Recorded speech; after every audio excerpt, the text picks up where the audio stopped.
At the moment there is an idea in India to make it the national book of India. And so the whole world is reading Bhagavad Gita, and sometimes those who come from India, they don't read Bhagavad Gita, which is very sad. So please read Bhagavad Gita. And we will read from chapter 2, very famous verse, which helps us to understand what is the secret of success in life. How many of you want to know the secret of success? Okay, good. So we'll read the text 41 of the second chapter, 241. And before we read Bhagavad Gita, we chant mantras glorifying gurus and Vaishnavas and the Supreme Lord. And if you know some of the mantras, you can chant together with us.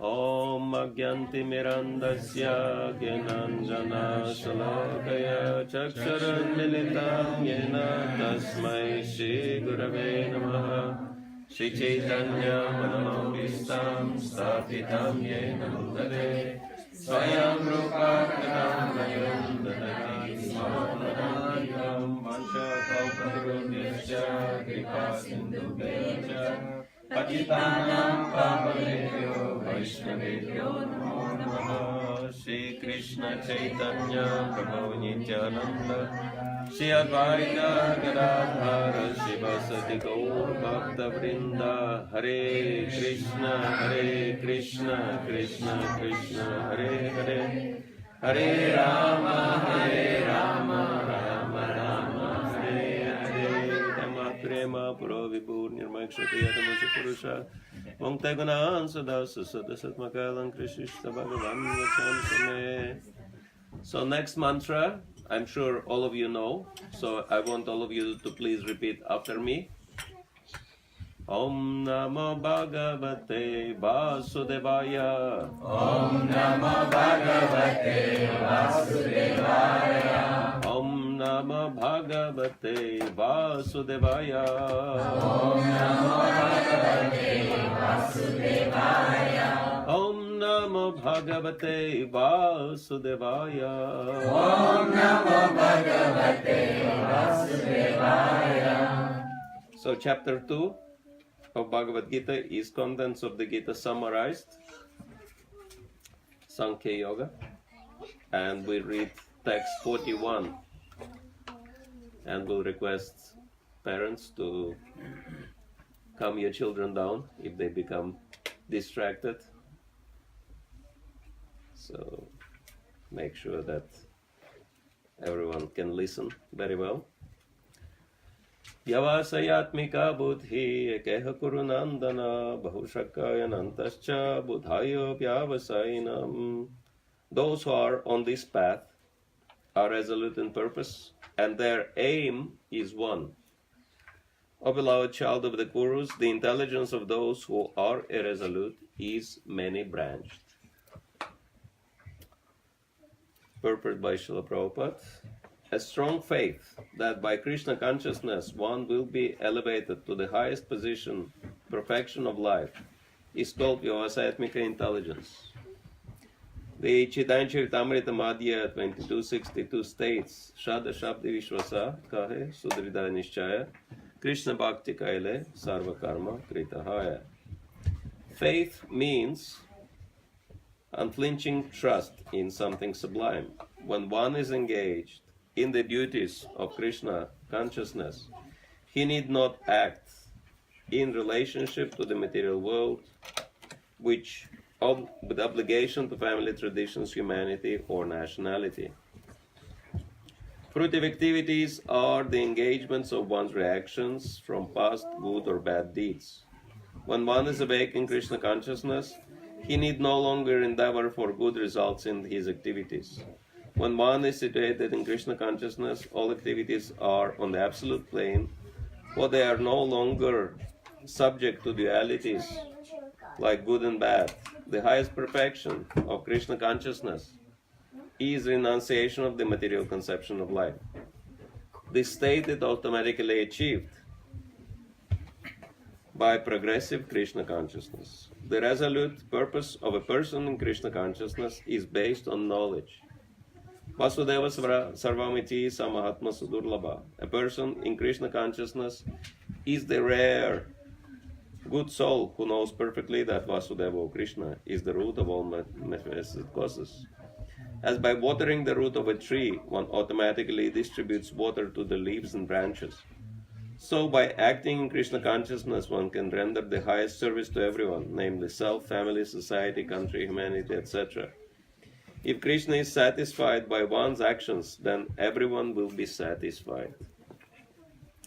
Service in Krishna consciousness is, however, best practiced under the able guidance of a spiritual master, who is a bona fide representative of Krishna, who knows the nature of the student, and who can guide him to act in Krishna consciousness. As such, to be well versed in Krishna consciousness, one has to act firmly and obey the representative of Krishna, and one should accept the instructions of the bona fide spiritual master as one's mission in life. Srila Vishwanath Chakravarti Thakur instructs us in his famous prayers to the spiritual master as follows: Yasya prasada bhagavat prasada yasya prasada nagati kutopi dayam stubam stasya shastri sandhyam vande guru shri charanarvindam. By satisfaction of the spiritual master, the Supreme Personality of Godhead becomes satisfied. And by not satisfying the spiritual master, there is no chance of being promoted to the plane of Krishna consciousness. I should therefore meditate and pray for his mercy 3 times a day, and offer my respectful obeisances unto him, my spiritual master. The whole process, however, depends on perfect knowledge of the soul beyond the conception of the body, not theoretically but practically, when there is no longer a chance for sense gratification manifest in fruitive activities. One who is not firmly fixed in mind is diverted by various types of fruitive acts. Srila Prabhupada ki jai. Yavasetmika buddhir ekeha kurunandana bahushakayanantascha buddhayo yavasayinam. Those who are on this path are resolute in purpose, and their aim is one. O beloved child of the Kurus, the intelligence of those who are resolute is many-branched. So, the most important word in life is focus, right? If you're focused, you can achieve something. And if you're not focused, you're in trouble. How many of you are driving? So what happens if you're not focused while driving? Anyone can tell? You might end up crashing into someone or having a dangerous consequence. Yeah, very smart boy. Yeah, you can end up in car crash if you're not focused. So this is what's happening if you're not focused in your life. You get into serious accidents, right? And is modern civilization is teaching us focus? No. What it is teaching us? Enjoy senses. Distractions, right? This is one type of distraction. TV is another type of distraction, right? Advertisement is another type of distraction. So there is no wonder why people are getting into so many troubles in their life, so many accidents, right? And so, what is the most important focus in our life? Anyone knows what should be the focus in our life? What's your name, by the way? Pranav. Pranav. Wow, good name. So what should be the focus in our life? What we should focus on? Belief. Belief, very good. In? God. Very good. And what does it mean, believing in God? Believing in God means that you go. It's like laying out a path before you to reach your spiritual goal. Okay, very good. Very smart boy. I think in future he will be very good preacher. Good. So yes, believing in God means, as Prabhupada says, believing that just by serving Him, whatever else you need in life, you will get automatically. This is what believing in God means. That if I serve God, I don't have to worry about one thing in my life. Why? Because if I serve God, who should worry about myself? That's right. And He does. Actually, He is looking after everyone. And so this is the reciprocation. And the most important thing is service, right? Because we can be only satisfied by serving. And topmost service is serving the Supreme Lord.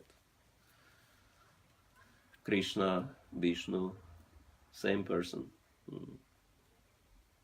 And so that's why the greatest, the oldest tradition, spiritual tradition on the planet is Hinduism. And even older than Hinduism is Vaishnavism. Actually, Hinduism came from Vaishnavism, right?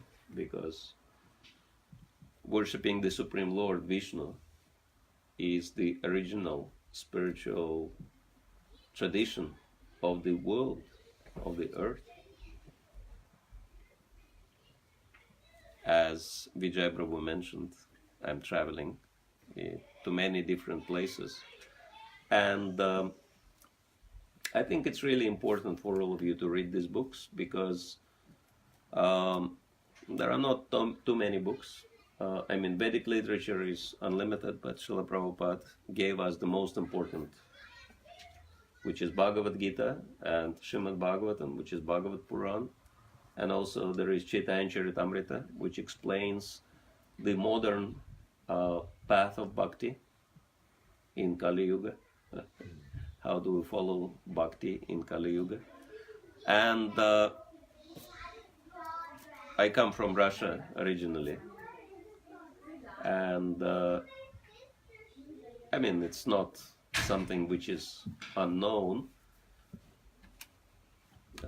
Russia was part of Bharat, Varsha, not such a long time ago, maybe a little bit over 1,000 years ago. And recently they found Vishnu Murti in central Russia, Volga region. And so many Russian people, they become devotees, they take up to Bhakti. Some might be surprised, you know, like, okay, Indians are not taking Bhakti. But why Russians are taking Bhakti? Because it's very surprising, you know, Russian language has so many Sanskrit words, unlimited correlations. And actually there are many, you know, I've been to one festival of Russian Aryans. They follow old spiritual tradition, pre-Christianity. And it's very amazing. They do Agnihotra, and they, you know, it's very similar. And they chant mantras, etc. And they just call the Supreme Lord in Russian language a little bit different. Instead of Vishnu, they say Vishen. Not Vishen, but Vishni. And in Russian language, because Vishnu means one who is above. And in modern Russian language, they also call God Всевышний, It's coming from Se means all, so one who is above all. And so, because it's so similar to Vedic tradition, many Russian people, they recognize these are our roots. And same thing is happening in Japan. If you go to the old, anyone been to Japan? Okay, there's one person here. If you go to the old capital, which is Kyoto, and you will find very old temple there, Sanju Sangendo, that's Japanese name, the temple of 33,000 pillars, which is an indication of divine personalities residing there. And there are so many, they call canons, murtis inside, mostly Buddha murtis, but front row is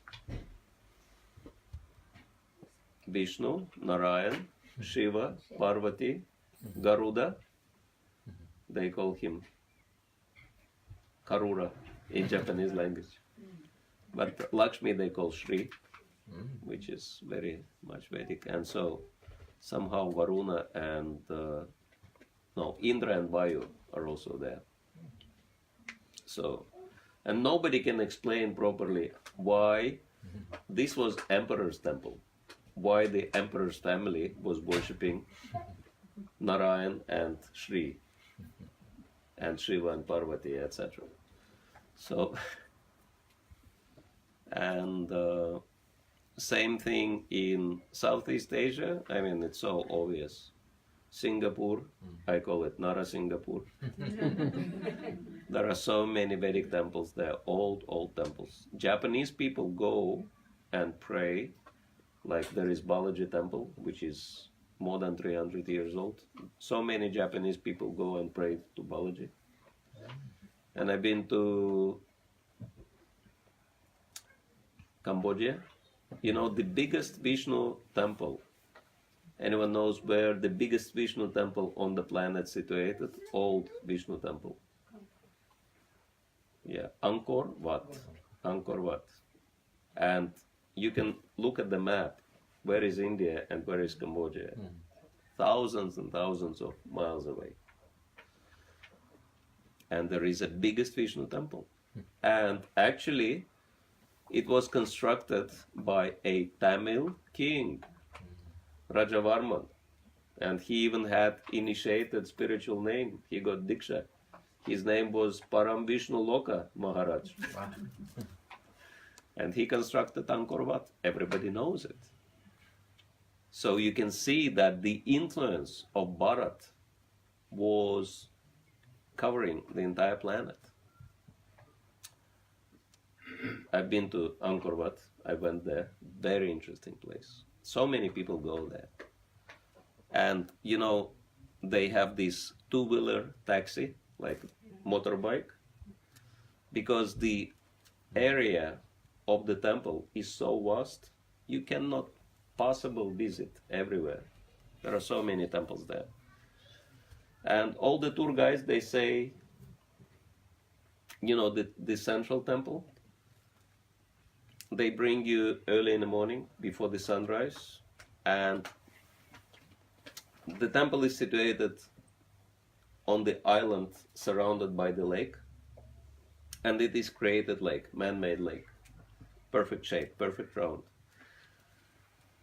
And there is a kind of alleyway leading to the main entrance, and they bring everyone before the sunrise in front of the main entrance, at a distance. And you can see that the sun is rising exactly at above the central dome. So this temple was constructed so perfectly, vastu-wise. It's mind-blowing.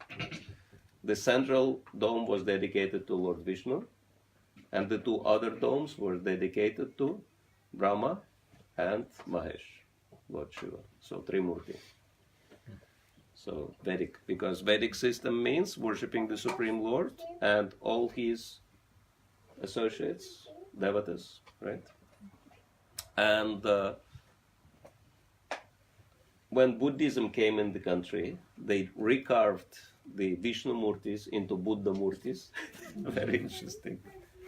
But all the temple walls are covered, you know. One wall is Mahabharata, the other wall is Bhagavad Purana, etc.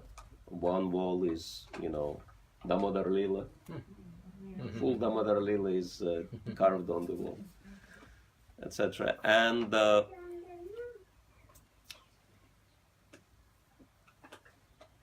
when I was, I took one, you know, two-wheeler driver to visit all the temples. And when I went to the temple and came back, and driver was not there. So I was waiting for him. And then when he came, I said, "What happened? Where did you go?"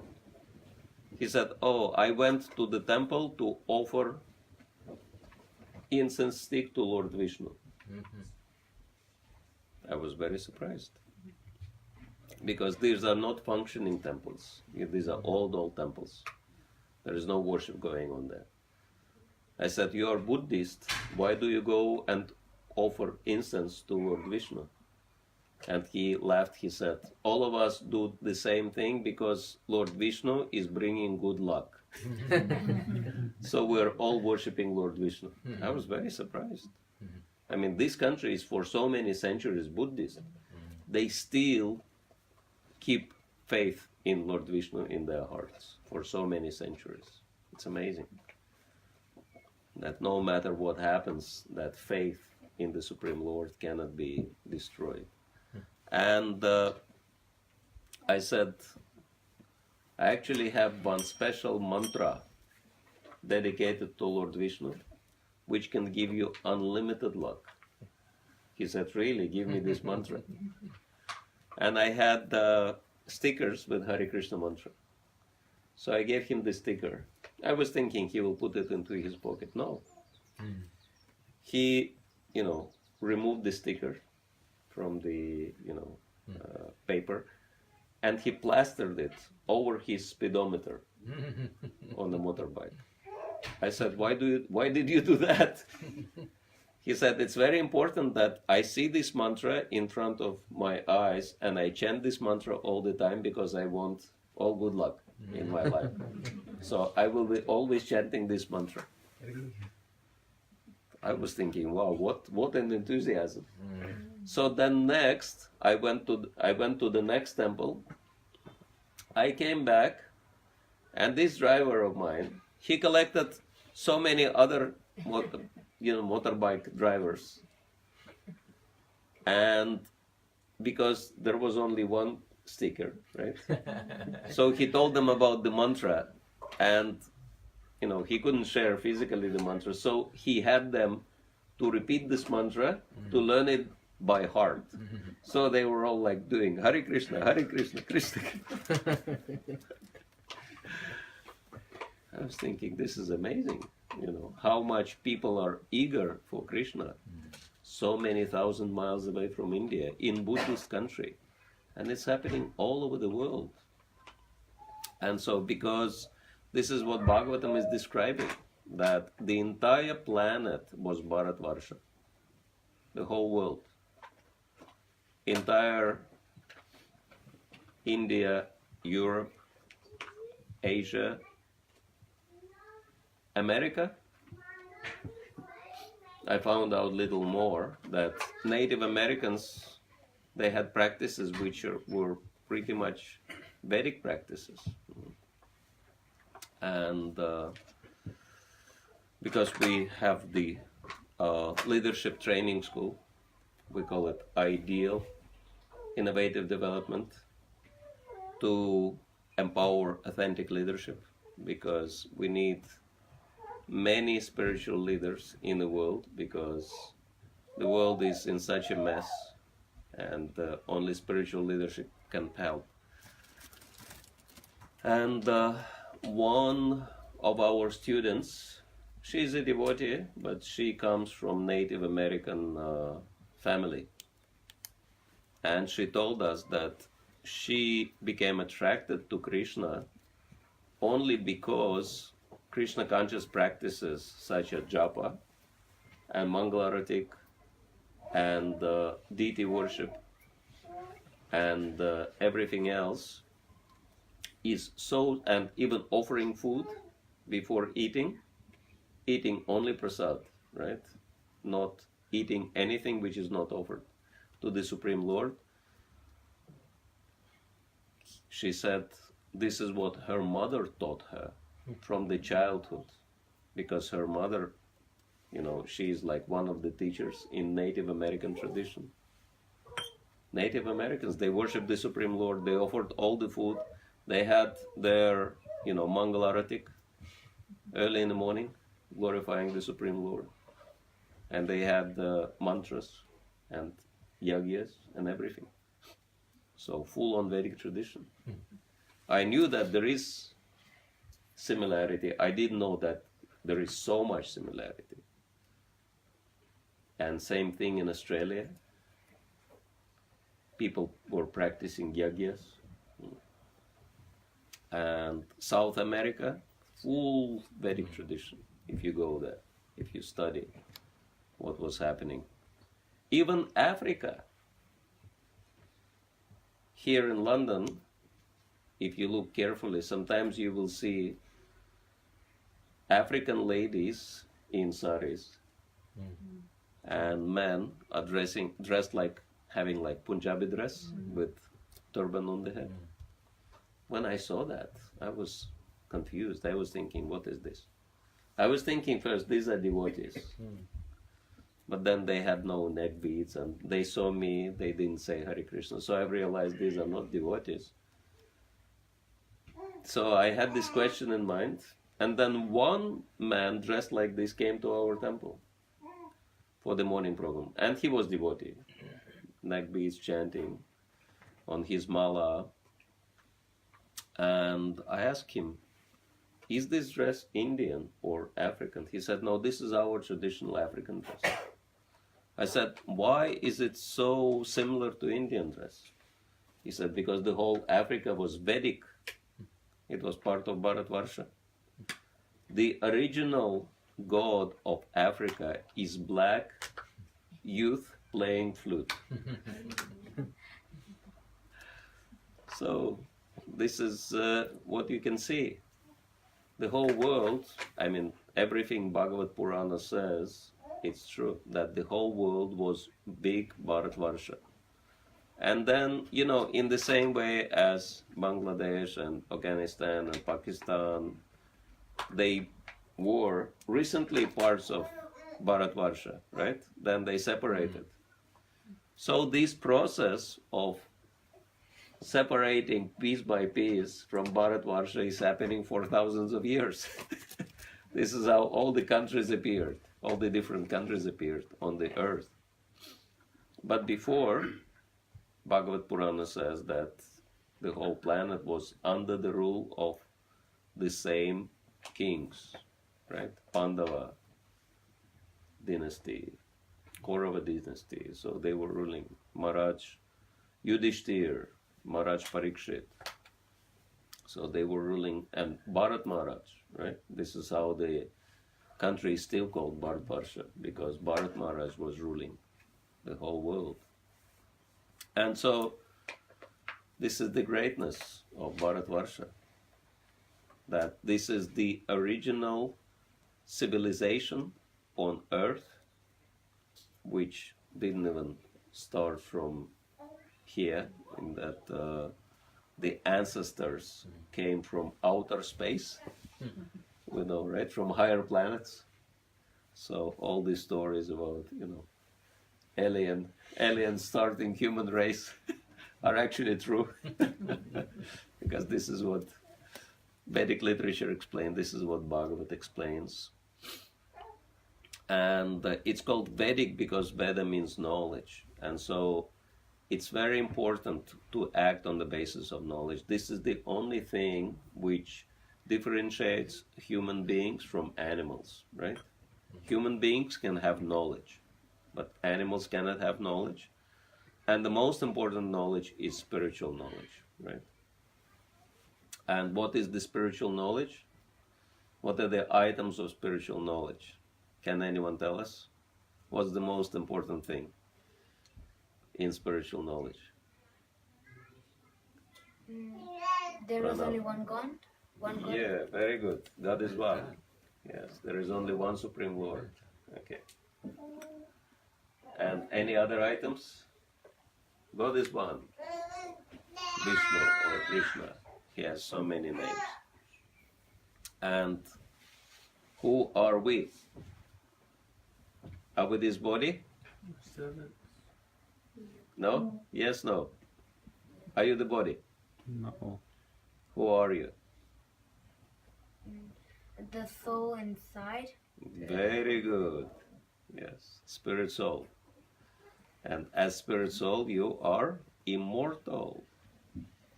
You always existed. You lived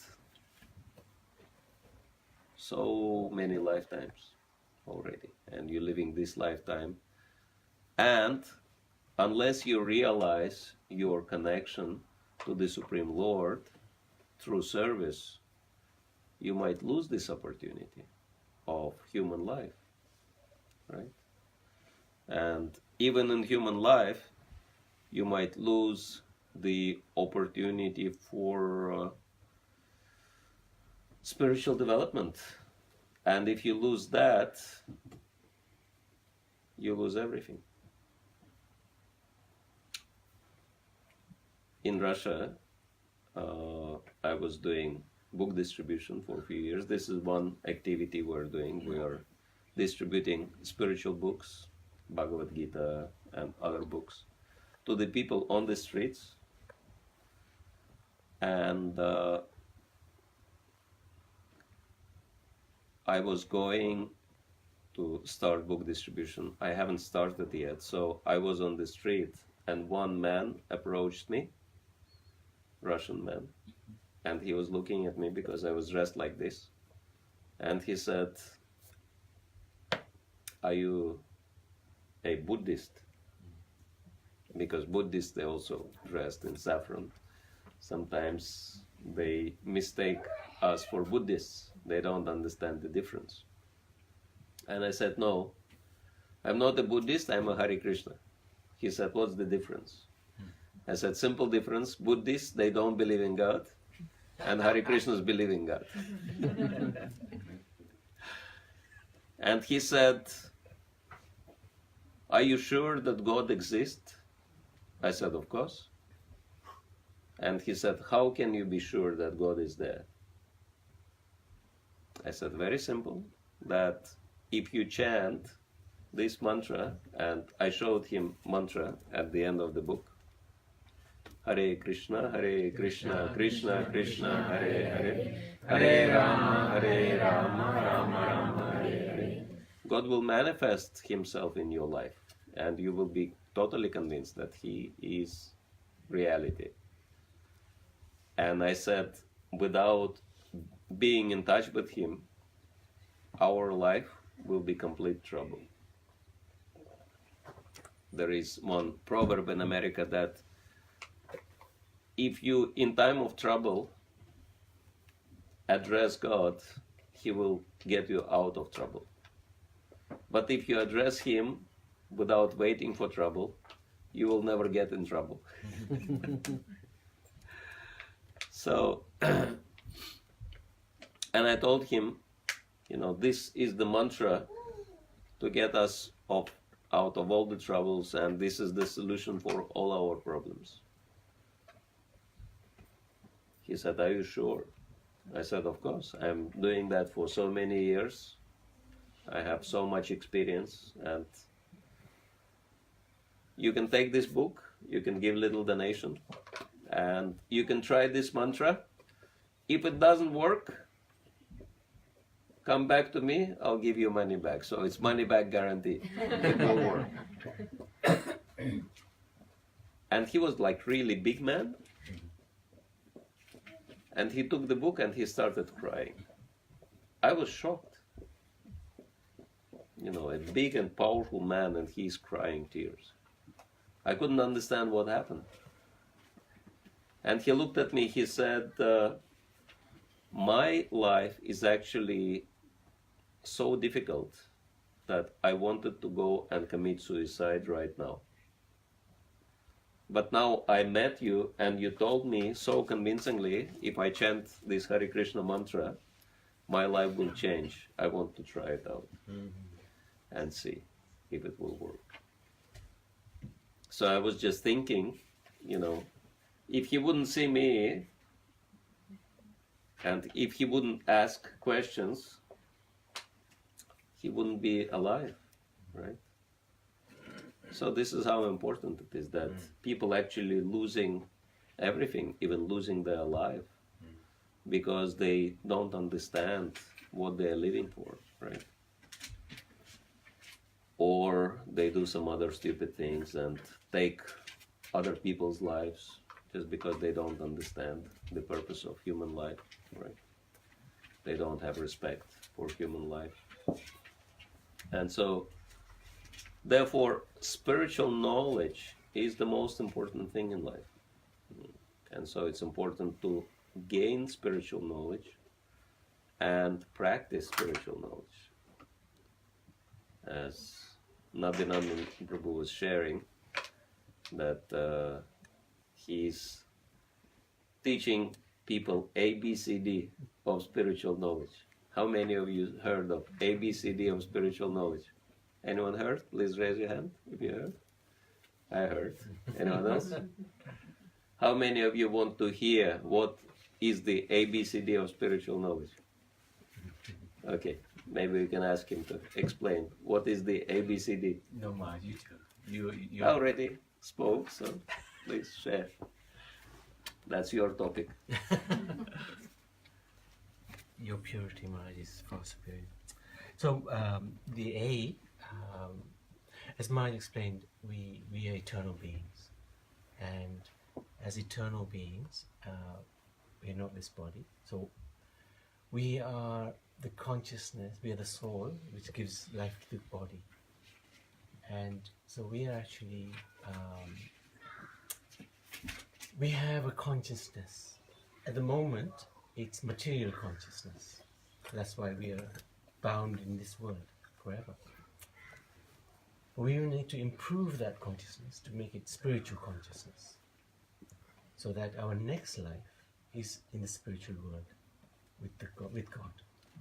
How do we do that? We can take small steps, daily steps, which is very practical. You don't have to change too much in your routine to achieve a higher level of consciousness. So A stands for association. At the moment, our association is perhaps a little bit contaminating, especially if we've invited. They don't have one here. There's a one-eyed monster. You call it the one-eyed? One-eyed guru. One-eyed guru. One-eyed guru. I call it the one-eyed monster. We've invited into our homes. Anybody know who that might be? Who is? Do you invite somebody in your home who smokes, or drinks, or swears, or does crazy things, other things? No, you have. You have. Do you know who that is? Anybody? One-eyed guru, one-eyed monster. TV. The TV will contaminate our consciousness. In Russia we call it zombie box. Because if you watch too much TV, you become like zombie. Anyone notice that effect? After watching too much TV, you become like zombie. He's a clever boy. So, of course, in the modern time, TV is perhaps a little bit replaced by the mobile games or PlayStation. Is that the latest thing? Xbox? What's the latest thing? I don't know. Oh, I think good. it's a PS4. PS4, yeah. That's right. Oh, very good. He's not playing. And Very smart boy. very good. You don't play? That's excellent. Who's your mother and father? Well done. That's my father. Congratulations. Congratulations. We stopped it. Well Very done. good. Well done. Congratulations. There are too much of games and Yes. Yes. This is the biggest disease that we are facing. So what we are saying is, okay, we're saying don't necessarily stop, because that might put people off. If we say stop, then you might just walk out of the door now and say goodbye. But limit how much time you spend. Understand that this will not help your consciousness develop into God consciousness, Krishna consciousness. So we reduce the level of association we have with these artificial games, but increase the association with sadhus. Like you come to the satsang today. It's so impressive, so good. And well done to Priyat Prabhu and Vijay Prabhu to invite you. If this one moment of saintly association can have incredible impact on your consciousness, completely change your life. And there's many examples, like Narad Muni and Mugrari. There was a hunter who loved killing animals and watching them suffer. And one day he met Narad Muni, a pure devotee of the Lord. And Narad Muni explained to him, what you're doing is wrong. This will destroy your life. Just that one moment's association with the pure devotee of God transformed the hunter so much that in the future he wouldn't even want to step on an ant, let alone kill an animal by deliberately. So this saintly association is extraordinarily powerful. So that's A. B stands for books, and Maharaj was reading from Bhagavad Gita. Bhagavad Gita gives us knowledge to destroy the ignorance that we live in. It can uplift our consciousness to extraordinarily high levels, spiritual consciousness. And there's so much information out there on the internet, none of it can transform. Bhagavad Gita can transform our lives. Maharaj is one example of one Croatian man who was an army man who loved to kill. Even after the war in Croatia finished, he still would go on the streets and kill civilians. He was such a terrible person. So one day he came across somebody. He pointed his gun to that person. But that person said, "You can't kill me. I'm not scared of you." This Croatian man was very surprised. He said, "What do you mean? You're not scared of me? I've got a gun. I can shoot you dead. You can't kill me. You cannot harm me." So this Croatian man, army man, was very, very surprised. He'd never met somebody so calm. And he asked him, "What do you mean that I cannot kill you? I cannot harm you?" So the man explained, "What you're looking at is my body, but what I am is a spirit soul, and I'm eternal. You can't kill me." So the man asked him, "Where do you learn this? How do you know this?" So he picked out, the man gave him a Bhagavad Gita, as it is, by Srila Prabhupada, and explained to him that everything is given in this book. Take it and read it. The army man was amazed. He took the book, put the gun down, and he read the book. He became a devotee. So much so, he was one time in Chapati temple, living with one of the other brahmacharis, other devotees. And this devotee said to him, "There's a mosquito in this room. It's night and it's bugging me. So let's put something on to kill the mosquito." And the army man said to him, "Don't even think about killing a mosquito. I used to have great pleasure in killing humans, but now I wouldn't harm anyone because I understand my duty in life." So these books can transform our consciousness. Even reading one page of these holy books by Srila Prabhupada can completely change our lives. C is chanting. And chanting is what we were doing before Maharaj was speaking. This wonderful mantra.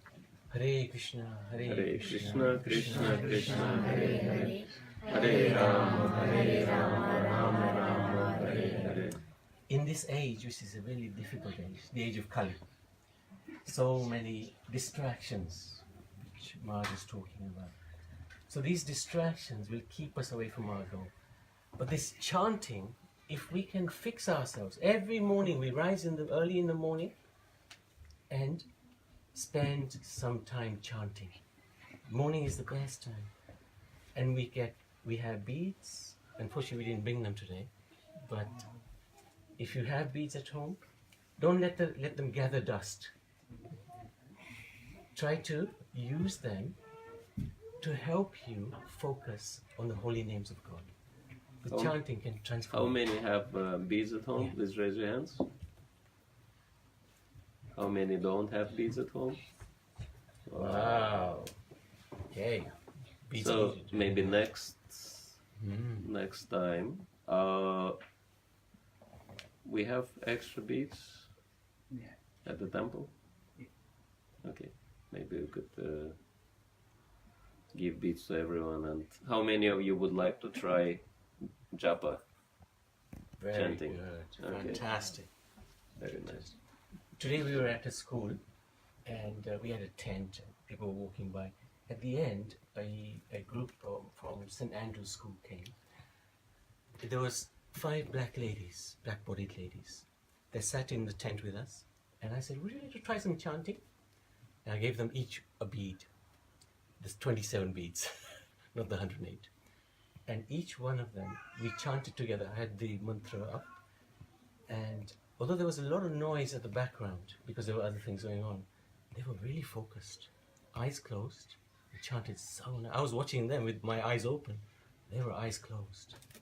And they chanted. And at the end of the chant, it was about 3 minutes, each one of them expressed that this was a very enlivening experience. So if we, as Maharaj said, we are Bharatiya. This culture is very natural to us. But we've let it go. But it's the most important culture. So chanting is the basis, the actual foundation of our bhakti. So, when was the last time you saw your Mara? Have you chanted yesterday? Today? Every day we chant on these beats. Very powerful. Very, very powerful. And finally is D. Diet. We can transform our diet from a sinful diet to a transcendentally Krishna conscious diet in a minute. 1 minute. Not much time is needed to transform our sinful diet into a Krishna conscious diet. Even if we have a vegetarian diet, Lord Krishna explains in the Bhagavad Gita, if we are eating food which has not been offered to God, we're simply eating sin. Simply eating sin. So if we cook without meat, fish or eggs, and Vaishnavas also cook without onion garlic, all we have to do is offer that food to God. My dear Lord, please accept this offering. That food becomes purified, prasad, sanctified food. And that food will purify the consciousness. So this is the ABCD. If we have a non-vegetarian diet, then you should think about very carefully, why am I making animals suffer for the sake of my stomach or my tongue? Let me stick to a vegetarian diet. But that's not enough. So whatever we cook, we offer it to God. That becomes prasad, and that will purify our consciousness. So this is the ABCD. Very, very simple. You don't have to do much. You don't have to go to the forest and meditate for thousands of years. You can be at home and do this as a family together. You can chant together. You can read together. You can associate. You can watch television programs which are God conscious. There's so many there's Krishna, there's Ramayana, there's Mahabharata. And even the food. You can teach your children. When you buy a packet of crisps from the shop because you're hungry, first Before eating, you open the packet, offer it to God. Even in your mind, it becomes prasad, becomes very special food. So A, what is A? B, Book. C, and C, D? Diet. I've just got a question. For the few that believe that God comes in a form of eating meat, can't we just like have the belief that we are doing what we're doing is not against God? Like just the belief of God while eating? Would that work? I don't quite understand. Yeah. You see, Vaishnava Dharma is the top level. And so in Vaishnava Dharma, there is no meat eating because we don't want to kill anyone for food, right? Because there is so much of vegetarian food, we don't need to eat corpses, basically speaking, right? Eat somebody else's dead body, which is, not a human thing to do. But in other people who are following some more recent dharma, that they don't have such high level of standards, so they're very much attached to meat, and therefore in their scripture meat eating is allowed, because if you don't allow, they just give up religion altogether, they just give up God altogether. So God says, okay, you can eat meat, but at least you have to restrict it. So there are fasting days and certain types of meat not allowed still. Like in Islam, they don't eat, pigs, flesh, and etc. And even in Hinduism, because some people are very strongly attached to meat eating, there are certain allowances. About the war gods. Huh? I think he is referring to the war gods where they sacrifice before Yes. going for the battle. Yes, that say, like some people who are worshipping Durga, they offer goat to Durga. Right. But the process of offering, first of all, you have to do it properly at night. Kill the goat at night. And you have to look into the God's face, which is very scary, especially at night. And you have to chant the mantra, Mamiti kadati iti mamsha. Mamsha means meat. So, and this mantra literally means, I'm taking your meat now, and I will pay you with my meat in my next life. Mamiti kadati iti mamsha. So, this ritual is meant to help people to think, what am I doing? For little meat, for little pleasure, which is lasting few minutes, I will become goat in my next life, and I will be slaughtered in this way. Is it worth it or not? So probably not. It's like, for smart people, they'll think, okay, it's too high price, so better don't do it, right? And so, I know, for example, because I also visit Israel regularly, they have this Jewish tradition. And it's very clear. If you read, for example, Old Testament, the Genesis starts with the statement that God gave man food which is growing. So there is no option for non-vegetarian food at all. But after the flood, because there was nothing to eat, so God said, okay, you can eat certain types of meat just to survive. If you have absolutely nothing, and it's question of life and death, in these emergency circumstances, you can eat meat. But in normal circumstances, it's not allowed. But, say, in modern Jewish tradition, they are allowed to eat meat. But there are so many restrictions in eating meat, you have to like have separate, almost like separate kitchen for meat and for vegetarian and non-vegetarian, especially milk and meat products have to be completely separate. If they get mixed, it's like worst sin. And many people in Judaism, they become vegetarians just to avoid the hassle of following all these rules, which I think is the purpose why all these rules were given in the first place. So every single religious tradition, whether it is Christianity, Islam, Buddhism, or Judaism, even though meat eating is allowed, but the terms are so strict that people giving it up. And I met one Muslim,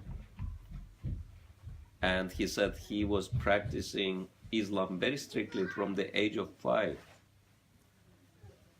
And he said he became vegetarian just because he, when he was following his fasting on Ramadan and some other fasting they have, so they don't eat any meat.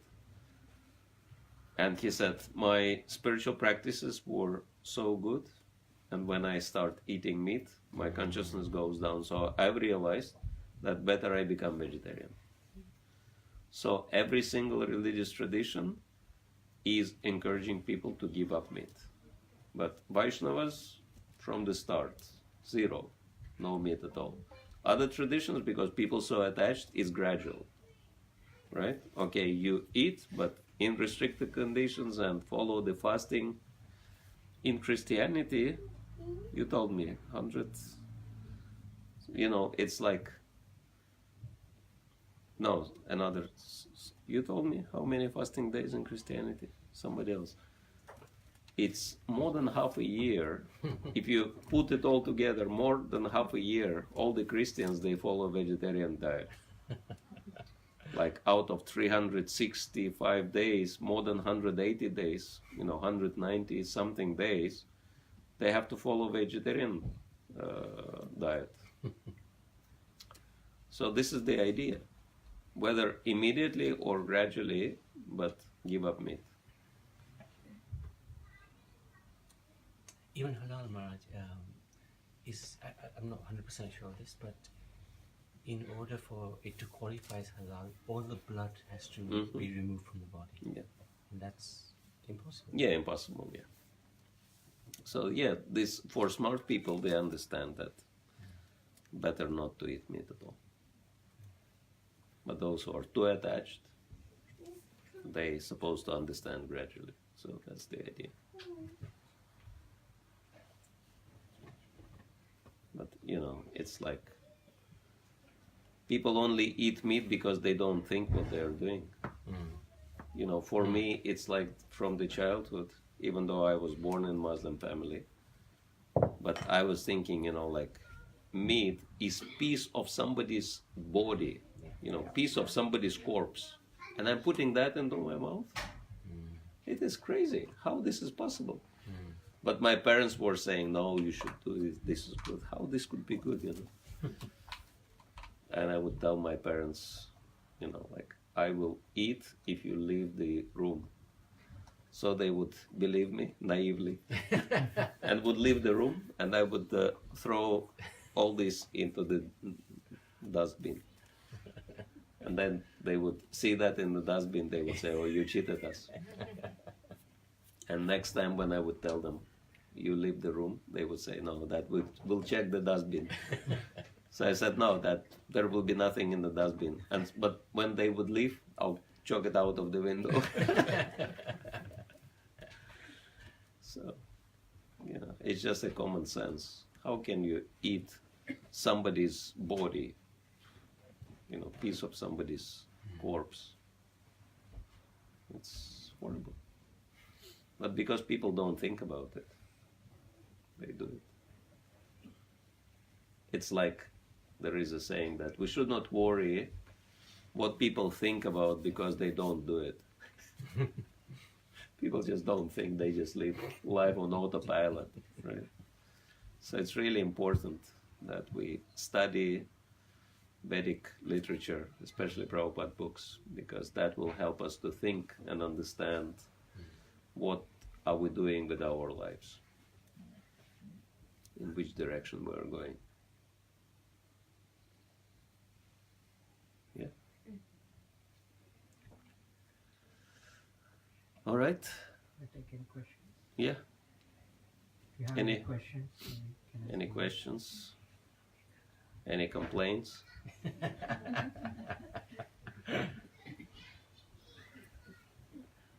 If there are no questions, it means either everything is clear or nothing is clear. Yes. So, do people, do all Hindus worship every single god in the Hindu religion, or just a few? Original tradition is worshipping Vishnu, and if you worship Vishnu, then everyone becomes satisfied. Yathatar mulnishechanana tripyanti tatskanda bhujapashakam. That is the same like watering the root of the tree, is giving nourishment to the whole tree. So Lord Vishnu, or Achyuta, is the root of the universe. And so if you worship Vishnu or Achyuta, then all the devatas become satisfied. So you don't have to worship them separately, right? Yeah, but do people still do worship the other people, like Yes. the other deities?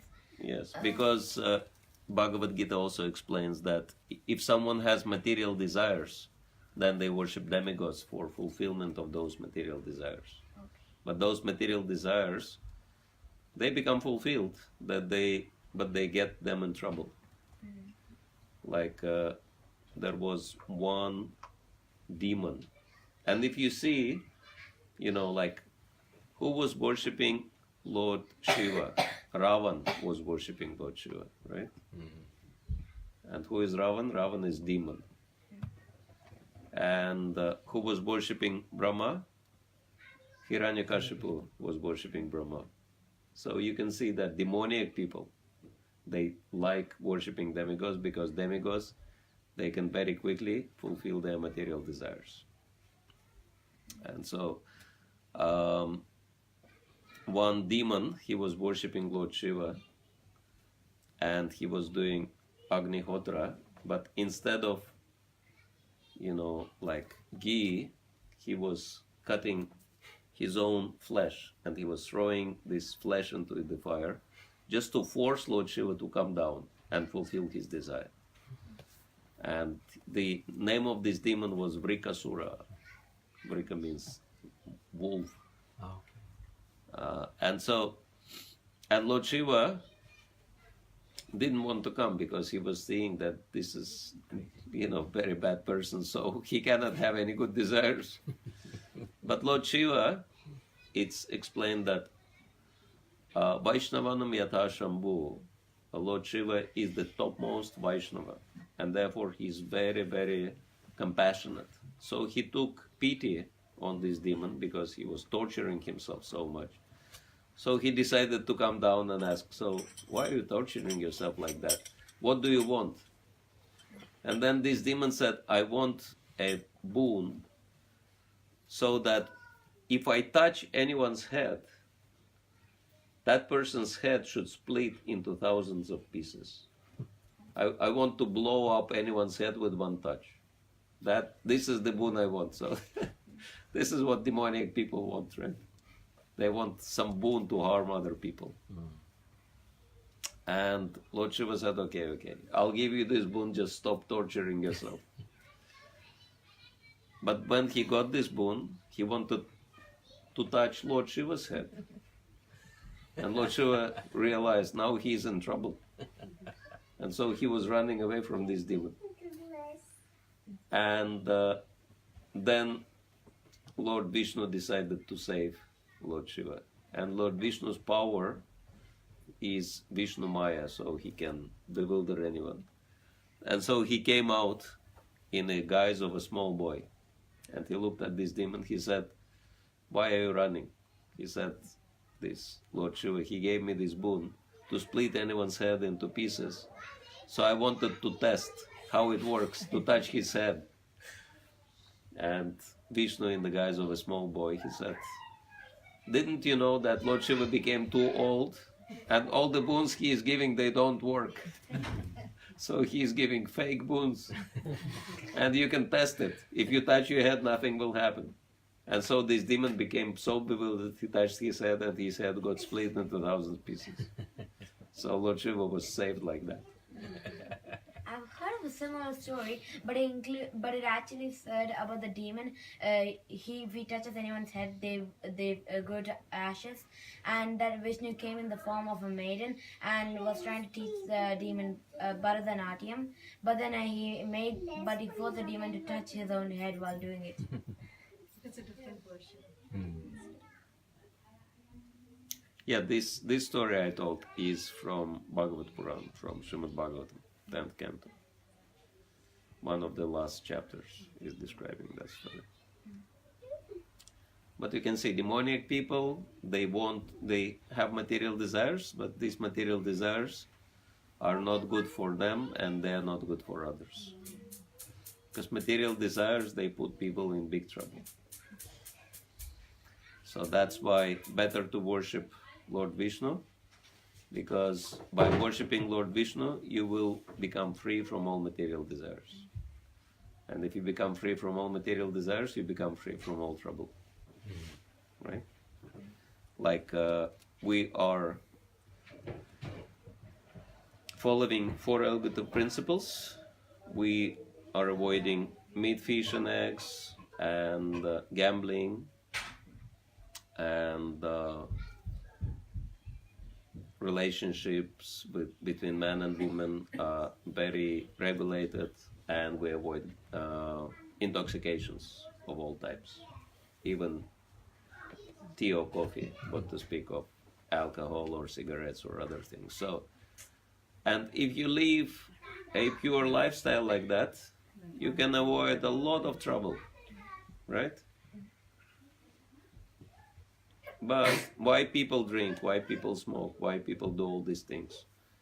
Because they have so many material desires, and these material desires, they give them a lot of trouble, and they suffer because of these troubles. Why people take drugs? What is drug? Drug is a medicine, right? And actually drugs are meant to reduce pain. So why people take drugs? Because they feel so much pain in their lives. They have to take drugs to eliminate that pain, right? And where this pain is coming from? From their attempts to fulfill their material desires. They get themselves in such a mess, in so much misery, that they have to take drugs and they kill themselves like that. So in this way, material life is just killing people. And so worshipping demigods for fulfillment of material desires means you're putting yourself in trouble. That's why it's better to worship Lord Vishnu. He will help you to become free from material desires and free from all trouble and become transcendental, invincible to the material energy and immortal. So many benefits are there. Spiritual benefits.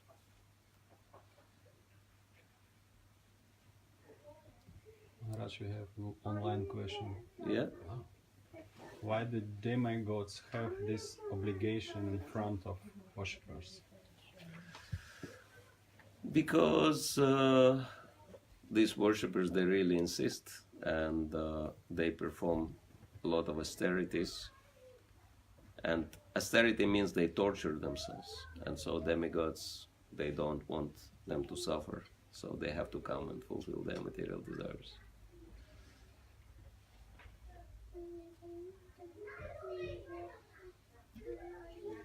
Hare Krishna. All right. How many of you liked Kirtan by Narahari Prabhu? Anyone liked? Fantastic. You like to hear him again? Chant? Yes? Everyone will chant with us? Yes? Yes. Okay. Harmonium. So we'll ask him to